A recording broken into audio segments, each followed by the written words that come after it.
eygii hunguriga weynaa.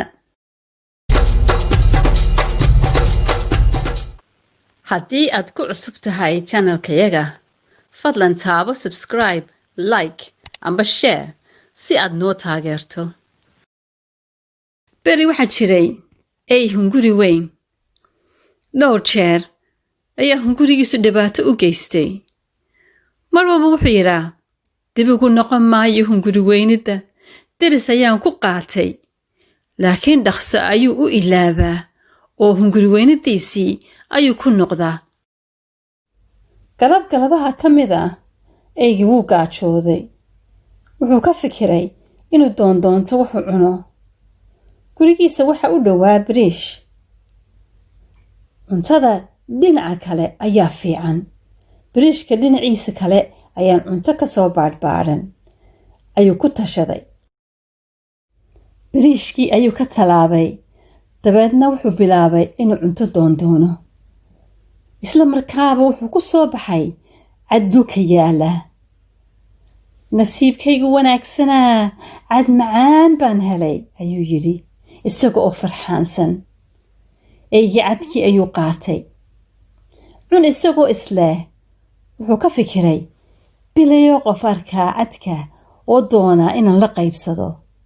gurigii aan kula noqdo horta. bariishka ayuu bilaabay inuu dib uga soo tallaabo si uu gurigiisii ugu noqdo. hoos markuu webiga u eegay wuxuu arkay ey kale oo cad macaan afka ku sita.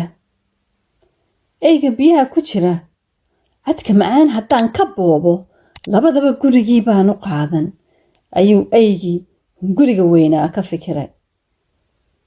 eygii biyaha ku jiray ayuu ilkaha u caddeeyey. eygii biyaha ku jirayna sidii si la-eg ayuu sameeyey. eygii markaasuu cadhooday. biyihii ayuu hoos u eegay. wuxuu damcay inuu ku ciyo eyga biyaha ku jira. afkuu kala qaaday. cadkina biyaha ayuu ku dhacay. markuu maqlay cadka biyaha ku dhacay wuxuu fahmay in eyga biyaha ku jira humaagiisa yahay. wax badso wax beel ayay leedahay. nasiib darro eyga cadkiisii baa ka lumay hunguri weynidiisa daraaddeed. eygii weli waa gaajoonayaa.